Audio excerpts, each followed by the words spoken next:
Ya, temanya hari ini kalau saudara lihat dari judulnya adalah A Year of Radical Grace Revolution. Jadi revolusi tentang kasih karunia Tuhan yang Tuhan berikan buat kita. Dan saya mau, karena ini seminar, jadi hari ini kita mau belajar. Jadi kita mau belajar, bukan dengar sesuatu yang menyenangkan, bukan menyenangkan ya, yang udah pernah kita dengar mungkin. Tapi ada sesuatu yang mungkin kita nggak pernah dengar juga, dan mungkin ada sesuatu yang kita harus berubah juga dari apa yang kita dengar. Karena itu saya mau kita cuma buka hati kita dan kita dengar apa yang Tuhan mau katakan malam hari ini. Kita berdoa sekali lagi. Terima kasih Bapak, kami bersyukur Tuhan, hamba-Mu sungguh berdoa Tuhan.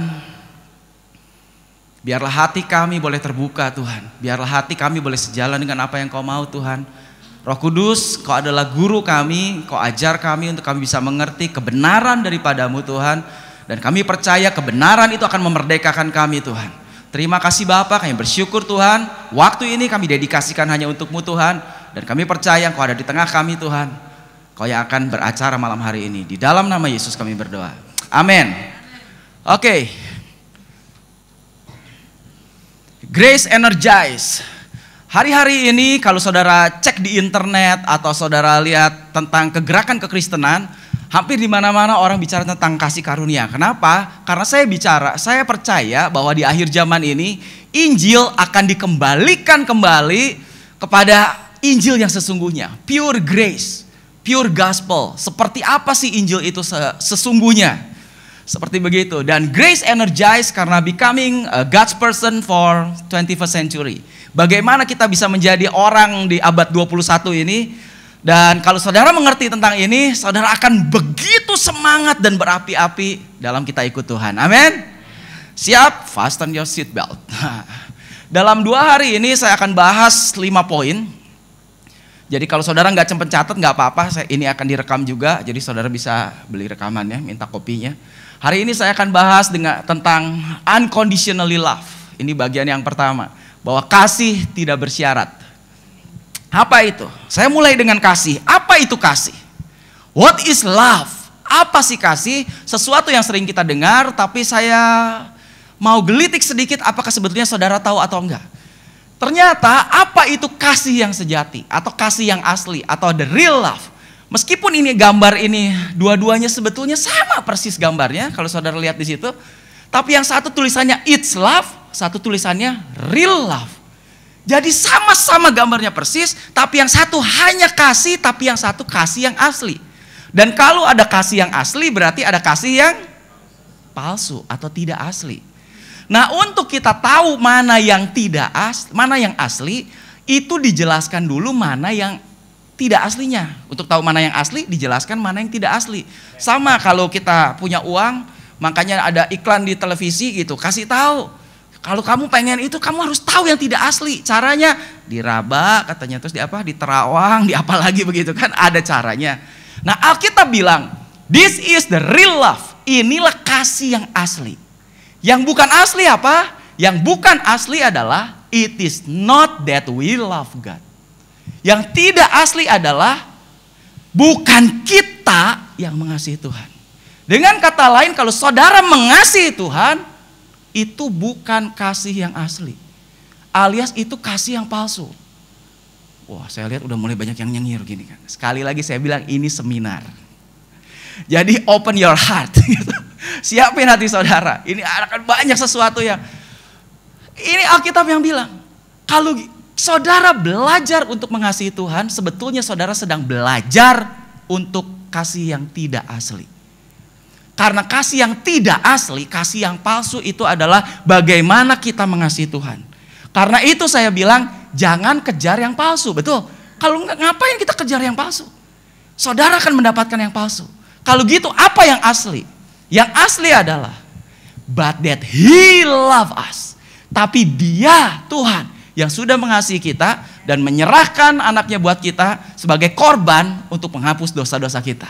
Dan ini ayatnya ada di 1 Yohanes 4 ayat 10. 1 Yohanes 4 ayat 10. Di Alkitab dibilang begini bahasa Indonesianya, inilah kasih itu. This is love. Tapi ada penekanan di bahasa Inggris, this is the real love. Inilah kasih itu. Berarti kalau inilah kasih yaitu bukan kita yang telah mengasihi Allah. Dengan kata lain, kita mengasihi Allah itu bukan kasih. Karena inilah kasih itu, bukan kita mengasihi Allah. Kita mengasihi Allah bukan kasih, sekali lagi. Tapi Allah yang telah mengasihi kita dan telah mengutus anaknya sebagai pendamaian bagi dosa-dosa kita. Kita mengasihi, nah sekarang baru muncul. Itu karena Allah lebih dahulu mengasihi kita. Dengan kata lain begini, kalau saudara kejar untuk saudara mengasihi Tuhan, tanpa saudara tahu seberapa Tuhan mengasihi kita, saudara tidak akan pernah bisa. Jadi jangan pernah kejar bagaimana kita mengasihi Tuhan. You will end up, kita akan berakhir dengan apa? Desperate, capek. Kita berusaha mengasihi Tuhan, akhirnya kita exhausted, capek betul-betul. Makanya yang kita harus kejar sebetulnya adalah bagaimana sih Tuhan sudah mengasihi kita. Dan saudara baru akan bisa mengasihi. Yesus pernah kasih perumpamaan begini. Satu kali katanya ada 2 orang yang berhutang kepada seorang pelepas utang. Yang seorang berhutang 500 dinar, yang lain 50 dinar. Taruhlah dinar itu adalah juta lah begitu. Yang satu utang 500 juta, yang satu utang 50 juta. Dua-duanya katanya mereka tidak sanggup bayar, nggak bisa bayar. Maka yang punya hutang itu menghapus utang kedua orang ini, dua-duanya dihapus. Yang satu utangnya 500 juta, satu utangnya 50 juta, dihapus dua-duanya.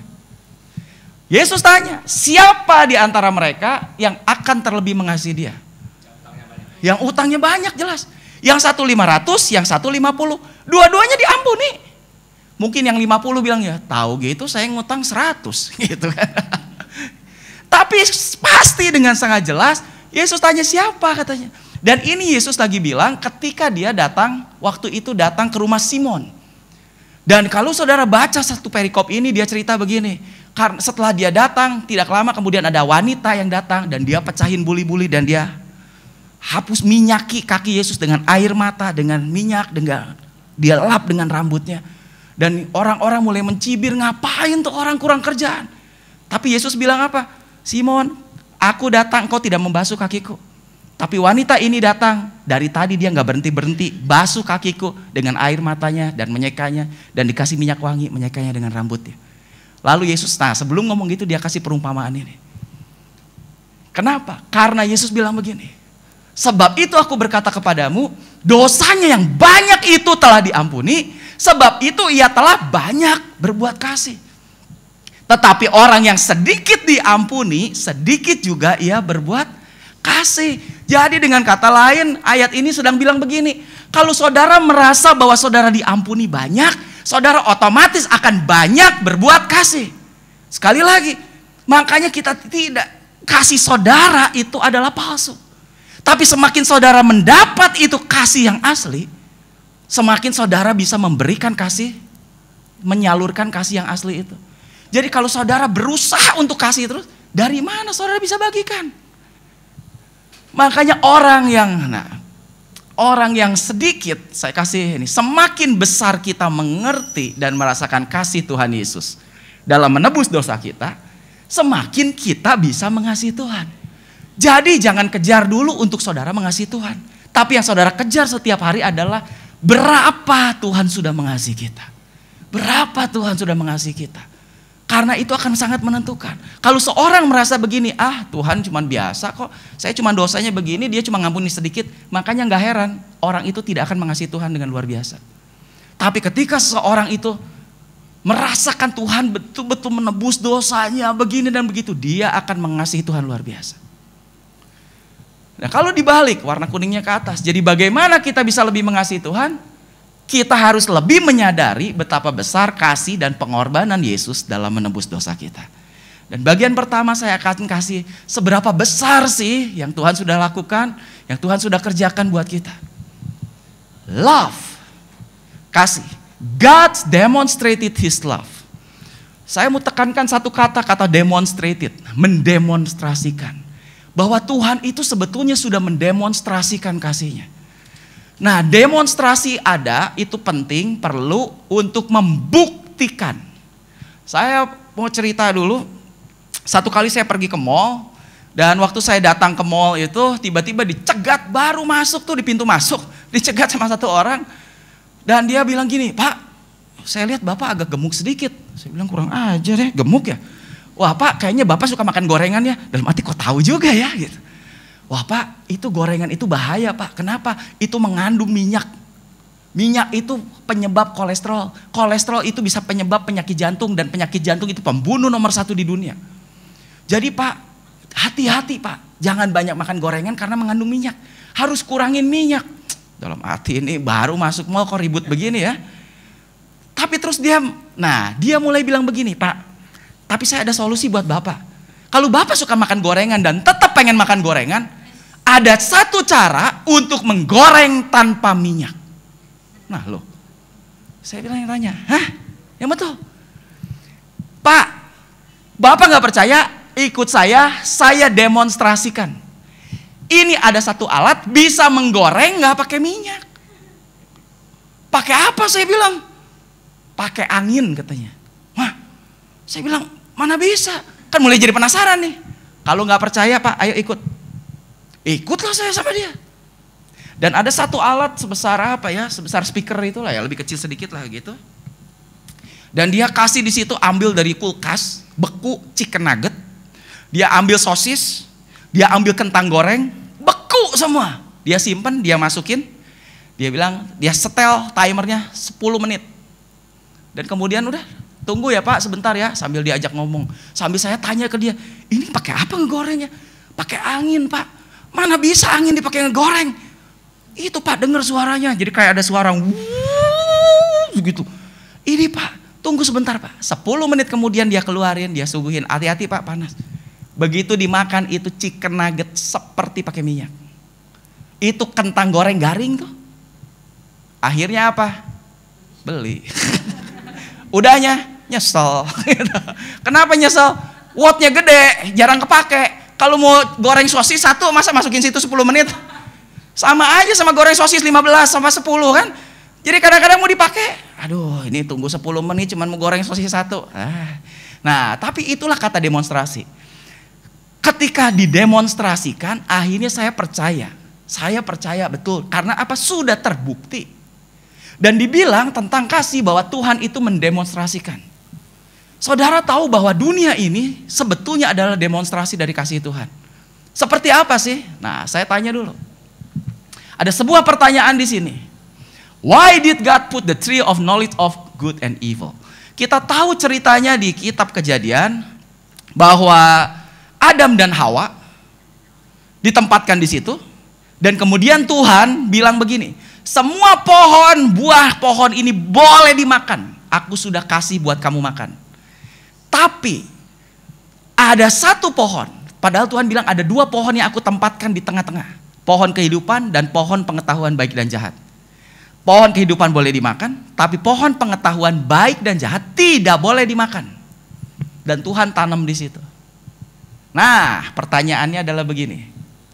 Kenapa Tuhan simpen pohon pengetahuan baik dan jahat di tengah-tengah Taman Eden dan Adam tidak boleh makan itu? Kenapa Tuhan tanam?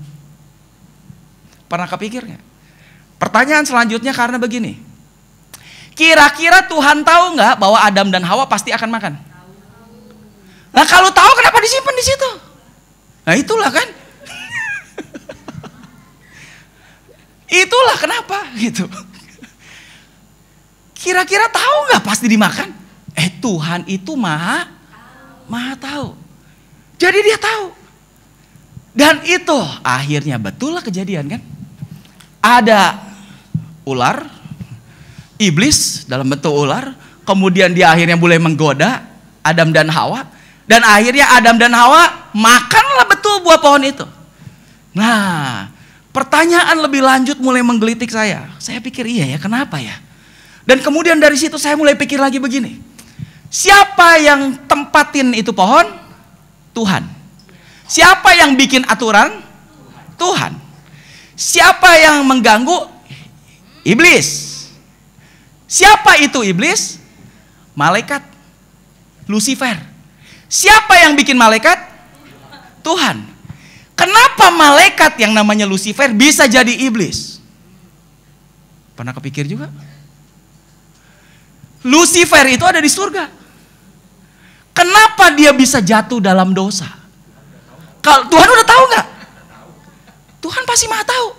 Sekarang saya balik tanya lagi. Kalau gitu, nah ini yang paling lebih mendasar. Siapa yang menciptakan dosa?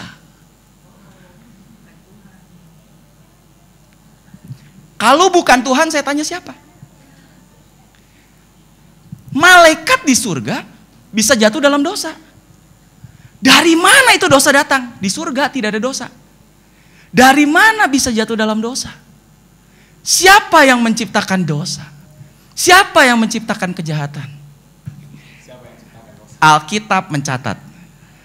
Lihat, kaget saudara. In case you didn't know where evil came from. Seandainya saudara nggak pernah tahu dari mana kejahatan datang. Yesaya 45 ayat 7. Sayangnya bahasa Indonesia nggak jelas. Tapi King James, ini King James penterjemahan Alkitab bahasa Inggris yang paling mendekati aslinya. Dia bilang begini. I form the light. Aku yang ciptain terang. And create darkness. Dan menciptakan kegelapan. I make peace. Aku yang bikin damai. And create evil. Dan aku yang menciptakan kejahatan, evil. Iblis itu berlaku jahat.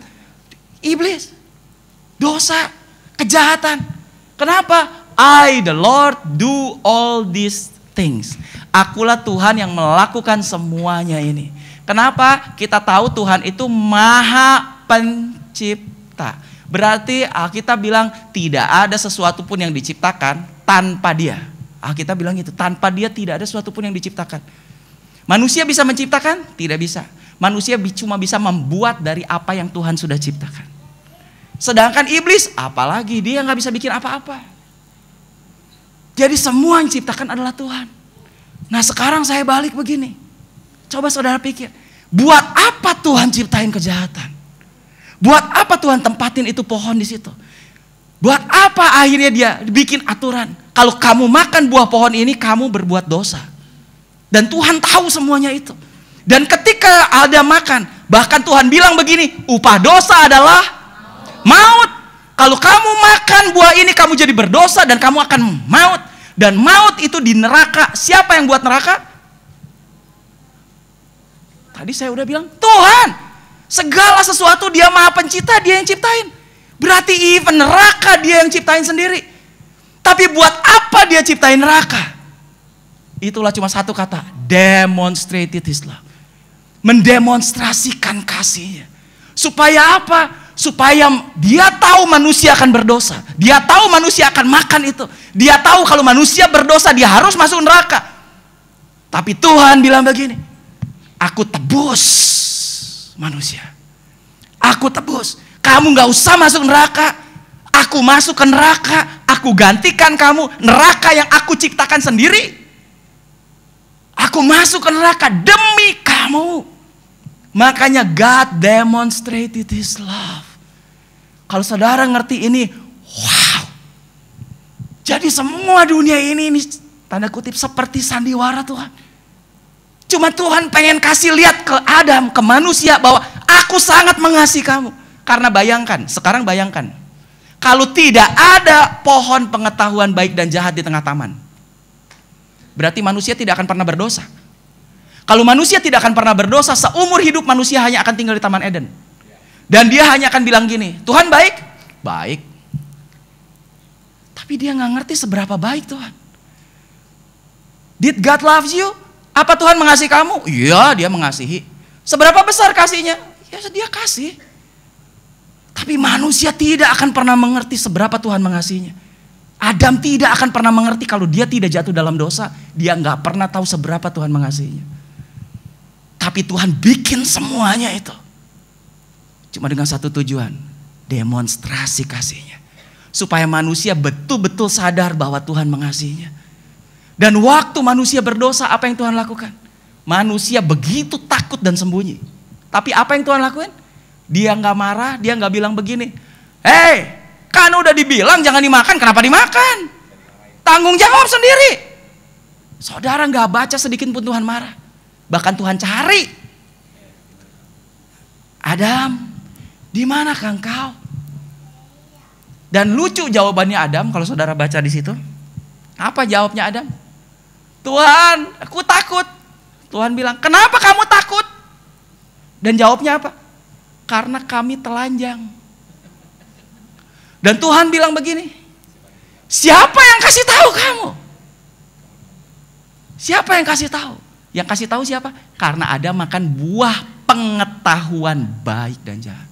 Sejak dia makan buah itu, dia mulai tahu yang baik dan yang jahat. Padahal sebelumnya Adam Hawa telanjang. Tapi telanjang itu baik atau jahat? Ketika dimakan dia baru tahu telanjang itu tidak baik. Padahal sebelumnya dia telanjang dan Tuhan gak pernah marah, Tuhan gak pernah ribut, Tuhan gak pernah protes.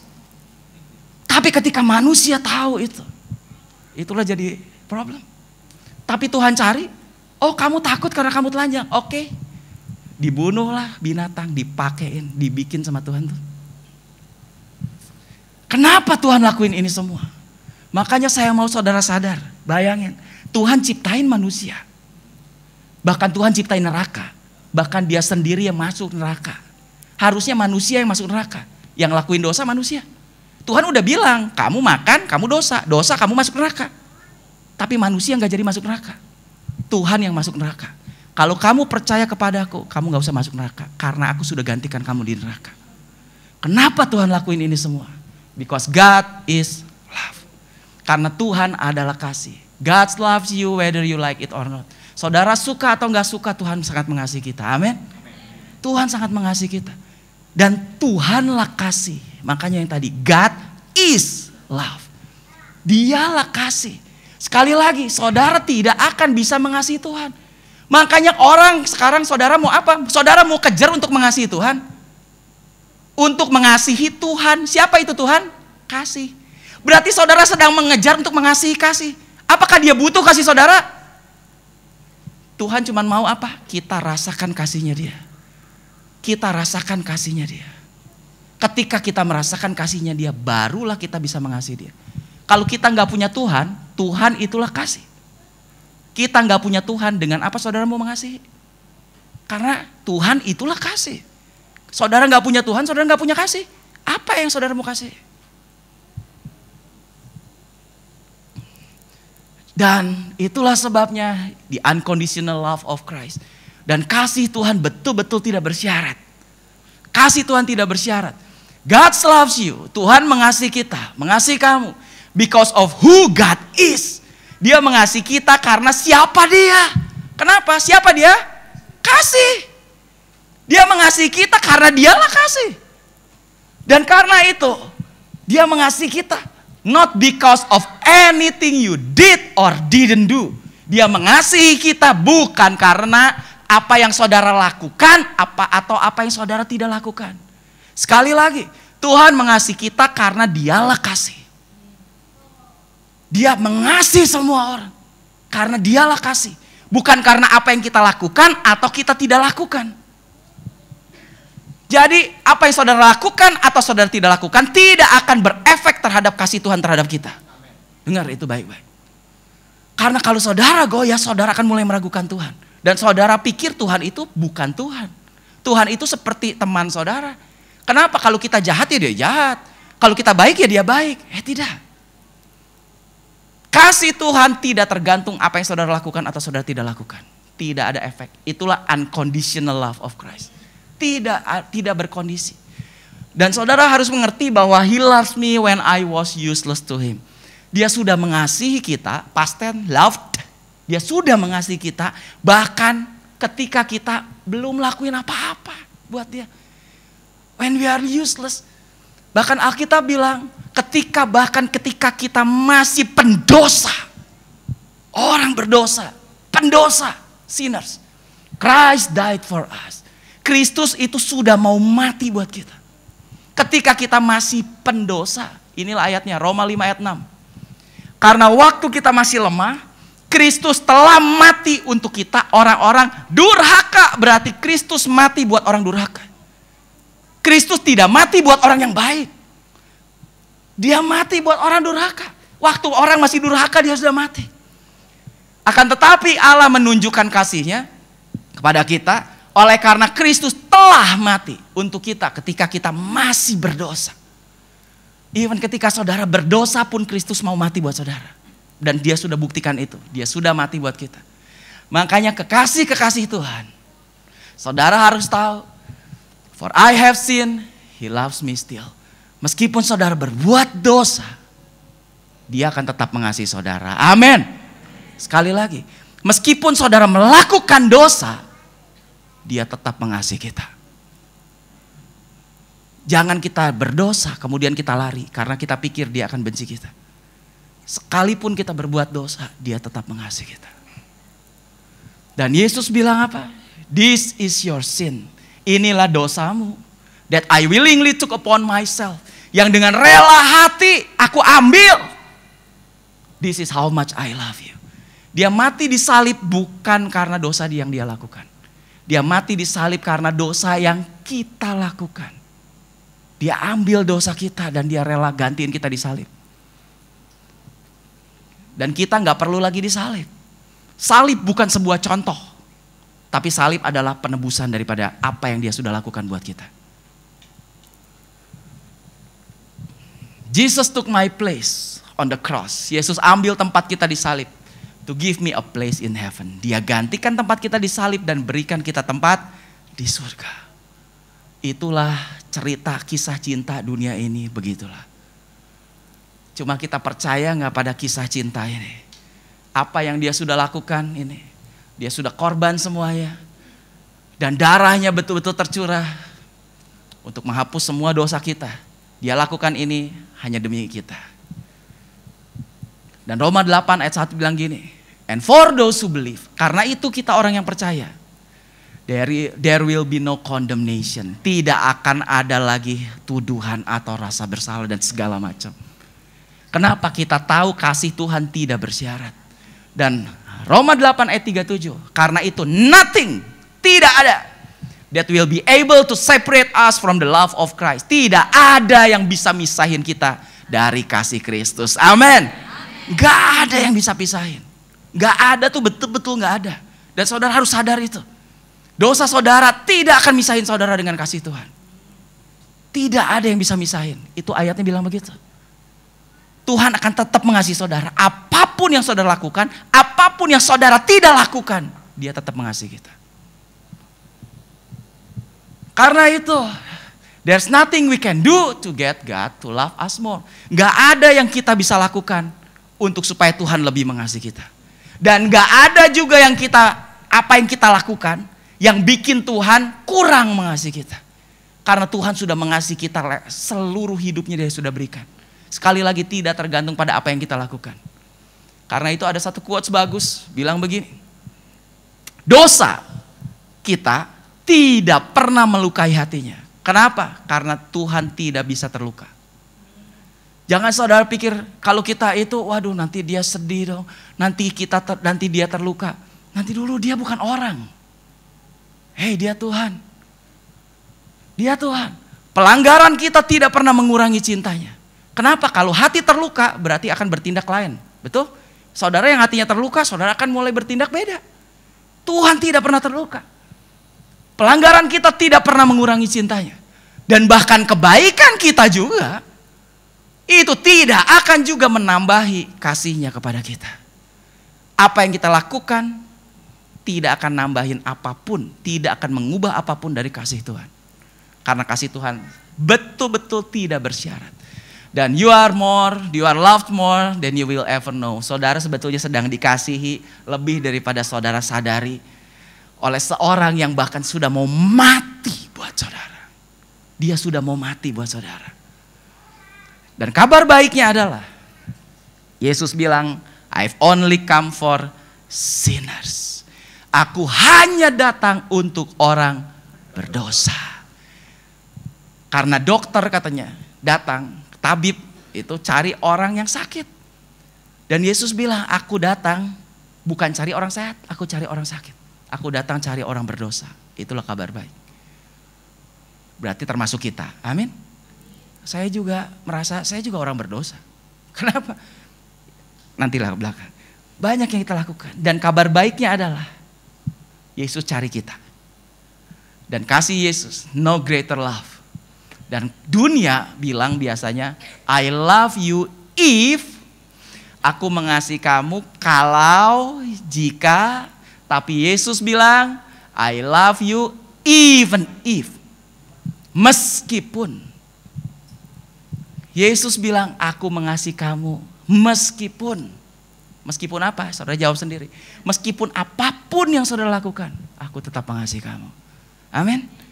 Saudara perlu ngerti tentang ini. The unconditional love daripada Tuhan. Kenapa? Karena kalau saudara mulai bisa merasakan kasih Tuhan, barulah saudara bisa untuk mengasihi Tuhan. Bagian kedua, totally accepted. Saudara harus tahu karena apa yang kita lakukan tidak akan berdampak terhadap kasihnya. Karena itu apapun yang saudara lakukan, dia pasti terima. Betul. Apa yang saudara lakukan itu gak akan dampak terhadap kasihnya dia. Dia akan tetap mengasihi saudara apa adanya. Apapun. You are totally accepted. Engkau sepenuhnya diterima oleh Tuhan. Tuhan tidak pernah menolak orang. Apapun. You are totally accepted. Hari-hari ini kalau saudara tahu, kemarin ada pertemuan doa di Jakarta. Dan terutama GBI, mereka sering cerita tentang ini. Bahwa hari ini dibilang seperti Pentakosta ketiga. Kita sedang menunggu Pentakosta ketiga. Pentakosta yang pertama itu datang ketika di loteng Yerusalem. Murid-murid terima itu. Pentakosta yang kedua itu dipercaya terjadi sekitar tahun 1900-an. 1901 di Wales, di Azusa Street. Wales itu di daerah Skotlandia di Inggris. Di Wales. Azusa Street di mana? Di Amerika. Itu Eropa, itu Amerika jauh. Tapi dalam waktu yang dekat, itu tiba-tiba di sini kebangunan rohani, Roh Kudus, di sini kebangunan rohani, Roh Kudus, di sini kebangunan rohani, Roh Kudus. Dan itu dipercaya itulah Pentakosta kedua. Dan banyak hamba-hamba Tuhan kemarin dari pertemuan doa, kita sedang berdoa dan kita percaya Tuhan akan mencurahkan hujan akhirnya. Dan itulah yang disebut Pentakosta ketiga. Pentakosta ketiga. Dan bicara tentang Pentakosta, itu selalu bicara tentang pencurahan Roh Kudus. Dan bicara pencurahan Roh Kudus, kita harus mulai mengerti. Kenapa Roh Kudus dicurahkan? Buat apa Roh Kudus diturunkan? Dicurahkan itu diberikan. Buat apa? Apa yang dia kerjain? What is the work of the Holy Spirit? Apa yang dia bikin? Apa yang dia lakukan? Nah, Yohanes 16 ayat 7 bilang begini. Adalah lebih berguna bagi kamu jika aku pergi. Ini Yesus yang bilang. Sebab jika aku tidak pergi, penghibur itu Roh Kudus itu tidak akan datang kepadamu. Makanya aku harus pergi. Tetapi jika aku pergi, aku akan mengutus dia, Roh Kudus, kepadamu. Dan kalau ia datang, kalau Roh Kudus datang, lihat, ia akan menginsafkan dunia akan 3 hal. Dosa, kebenaran, dan penghakiman. Jadi Roh Kudus dicurahkan dengan tujuan. Nah, kerjaannya Roh Kudus inilah. Dia akan menginsafkan manusia tentang 3 hal. Apa ini 3 halnya? Dosa, kebenaran, dan penghakiman. Dulu, saya khotbahnya begini. Makanya Roh Kudus itu dicurahkan, setiap kita punya Roh Kudus di dalam kita, maka Roh Kudus akan mulai mengingatkan kita, menginsafkan tentang 1, dosa. Begitu dosa, dia jadi alarm. Tenot, tenot, tenot, dosa, dosa. Wah, jangan ini dosa, jangan. Gitu. Kemudian kebenaran itu apa? Kebenaran itu dia akan mulai ngingetin. Ini lakuin yang benar, jangan lakuin itu. Ini aja, ini kamu harus lakuin ini yang benar, ini.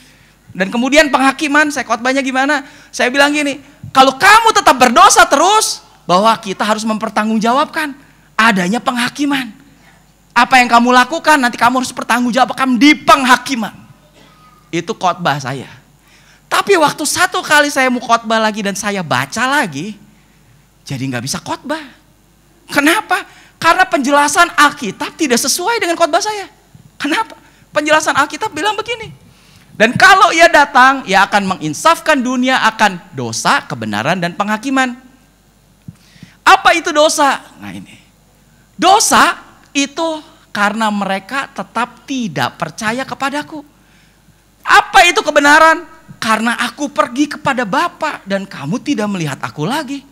Oh, apa itu penghakiman? Ternyata penguasa dunia ini telah dihukum. Itu penjelasannya. Berarti khotbah saya nggak nyambung semua, beda jauh sama penjelasan ini. Dan di dalam bahasa Inggrisnya, nah, dosa dibilang gini, bahasa Inggrisnya bilang gini, He will come to convict the world of sin. Convict itu adalah meyakinkan. Convict itu bukan konotasi menuduh. Convict itu membantu menyadarkan secara positif. Meyakinkan. Meyakinkan kamu tentang adanya dosa. Apa itu dosa? Nah, dosanya di sini dibilang cuma sin tanpa S. Berarti cuma satu dosa. Jadi Roh Kudus datang untuk mengingatkan tentang satu dosa. Dan dosanya adalah tidak percaya. Saya pernah bagikan di sini, tapi hari ini akan lebih dalam. Tidak percaya. Makanya tiket ke surga sebetulnya plain and simple. Gak susah. Kalau Alkitab mau dirangkum, Alkitab bisa dirangkum dalam satu ayat, yaitu Yohanes 3 ayat 16. Inilah tiket ke surga. Karena Yohanes 3 ayat 16 bilang begini. Karena begitu besar kasih Allah akan dunia ini, sehingga ia telah mengaruniakan anaknya yang tunggal. Makanya dari situlah muncul kasih karunia. Grace. Karena Allah kasih, dia mengaruniakan anaknya yang tunggal. Supaya apa? Supaya setiap orang, everyone, siapa aja, siapapun yang percaya kepadanya tidak binasa, melainkan beroleh hidup yang kekal. Cuma percaya tidak binasa. Dan ayat 17-nya, itu ayat 16, ayat 17-nya. Sebab Allah mengutus anaknya ke dalam dunia bukan untuk menghakimi dunia. Yesus diutus ke dunia sama sekali bukan buat menghakimi. Yesus sama sekali bukan buat nunjuk-nunjuk begini, kamu begini, begitu, dosa ini ya, dosa itu, dosa ini, dosa itu. Makanya Roh Kudus datang, tadi dibilang, dia menginsafkan atau mengingatkan cuma satu dosa. Yaitu apa? Tidak percaya kepada Yesus. Dia nggak ngingetin dosa yang banyak. Tuhan tidak menghakimi, melainkan untuk menyelamatkannya oleh dia. Menyelamatkan. Barang siapa percaya kepadanya, ia tidak akan dihukum. Barang siapa tidak percaya, ia telah berada di bawah hukuman. Kalau nggak percaya sudah di bawah hukuman. Makanya Jesus is not your accuser. Yesus itu bukan pendakwa kita. He's not your prosecutor. Dia bukan penuntut kita. He's not your judge. Dia bukan hakim kita. He's your friend and your rescuer. Dia adalah teman, sahabat kita. Dan penolong kita. Penyelamat kita. Amin. Dia juru selamat kita. Dialah Tuhan. Saudara harus kenal ini dulu. Kenapa? Kalau saudara pikir Tuhan datang untuk tegur saudara terus. Hari ini banyak orang kenapa gak mau datang ke gereja? Karena mereka pikir Tuhan itu adalah hakim. Setiap datang, waduh nanti dosa saya gini dong, nanti gak bisa lagi dosa dong, nanti begini. Makanya tadi bagian yang pertama saudara harus dapetin dulu. Apapun yang saudara lakukan, Tuhan tetap mengasihi kita, selesai. Saudara harus sadar itu. Dan kita gak akan pernah takut. Makanya Kisah Rasul 16 bilang gini, apa yang harus aku perbuat supaya aku selamat katanya. Ini cerita waktu kepala penjara di Filipi, ada gempa, kabur semua penjara itunya, kepala penjara mau bunuh diri. Waktu dia mau bunuh diri, Paulus bilang, Silas, jangan. Kita masih ada di sini. Dengan ketakutan dia tanya, kalau gitu apa yang harus aku lakuin supaya aku selamat? Dan Paulus dan Silas cuma jawab begini, percayalah, cuma satu. Percayalah kepada Tuhan Yesus Kristus dan engkau akan selamat. Titik. Bahkan koma di situ. Komanya engkau dan seisi keluargamu, titik. Percaya, percaya. Makanya ada dibilang unbelief itulah the greatest sin. Atau tidak percaya, unbelief is a deadly sin. The danger of unbelief. Karena dosa, makanya Roh Kudus cuma ingetin satu dosa, yaitu tidak percaya. Karena tidak percaya, itulah dosa yang bisa bikin saudara masuk ke dalam neraka. Inilah dosa yang paling berbahaya, yaitu apa? Tidak percaya. Kenapa begitu? Nah, saya ceritain begini. Kalau gitu mundur sedikit. Apa itu dosa? Dosa adalah seperti jurang pemisah. Makanya ayatnya begini. Apakah yang memisahkan antara engkau dan aku? Kata Tuhan. Segala dosa-dosa kita katanya. Itulah yang memisahkan antara engkau dan aku, kata Tuhan. Jadi dosa itu apa? Pemisah. Sin separate makanya. Itulah pemisah antara Tuhan dan kita. Itulah dosa. Tapi, 2000 tahun yang lalu, Yesus kan mati di salib. Dan apa yang dia lakukan? Dia tebus semua dosa. Dia beresin yang namanya dosa. Sekali lagi, tadi apa itu dosa? Pemisah. Jurang pemisah. Tapi 2000 tahun yang lalu, pemisah ini Tuhan udah beresin. Makanya sekarang ada jembatan. Jadi sekarang dari sini ke situ nyambung. Sejak kapan itu nyambung? Sejak 2000 tahun yang lalu. Kalau begitu dosa jadi masalah? Dosa bukan lagi masalah. Ada nggak bahaya dosa? Oh ada. Kenapa? Karena tetap ada pemisah. Tapi apakah masalah? Sekarang kalau saudara mau nyebrang, kemudian udah ada jembatan. Apakah jurang itu seberapa dalam menjadi masalah? Nggak masalah. Selama saudara lewat jembatan, you are safe, betul? Aman, nggak masalah. Tapi apakah jurang itu tetap bahaya? Oh tetap. Bahaya buat siapa? Buat orang yang nekat nggak mau lewat jembatan. Atau orang yang nekat loncat dari jembatan. Kalau dia jatuh ya tetap mati. Makanya saudara harus tahu bahwa semua dosa itu sudah ditebus. Sekali lagi, dosa itu apa? Pemisah, jurang. Apakah jurang masalah? Tidak masalah. Udah gak masalah lagi, semua dosa udah tebus. Tapi ada satu dosa yang bisa ngirim manusia ke neraka. Itu adalah tidak percaya dan menolak Yesus sebagai Tuhan dan Juru Selamatnya. Amin. Itu menolak itu seperti gini, udah ada jembatan, tapi saudara gak mau lewat jembatan. Saudara tolak. Enggak, sorry, terima kasih ya, saya mau loncat aja. Dan coba lari kemudian loncat. Dan nyemplung, salah siapa? Ya salah sendiri. Oh tuh pintar. Ya salah sendiri. Keselamatan udah ada. Lewat Yesus, nggak mau. Nyemplung, mati, salah sendiri. Tapi asal saudara tahu, sekarang keselamatan sudah ada. Dosa udah nggak masalah lagi. Makanya dibilang gini, sekarang kalau kita berbuat dosa, apa yang harus lakuin? Kita itu punya seorang pengantara, yaitu Yesus Kristus. Dan ia adalah pendamaian untuk segala dosa. Segala dosa berarti segala jenis dosa. Dan bukan untuk dosa kita aja, tetapi juga untuk dosa seluruh dunia. Seluruh dunia.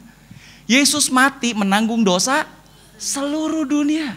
Dia tidak hanya mati menanggung dosa orang Kristen. Dia mati menanggung dosa seluruh dunia. Makanya dosa sudah tidak masalah lagi. Siapapun yang lakuin dosa tidak masalah lagi. Semua dosa di seluruh dunia Tuhan sudah tanggung.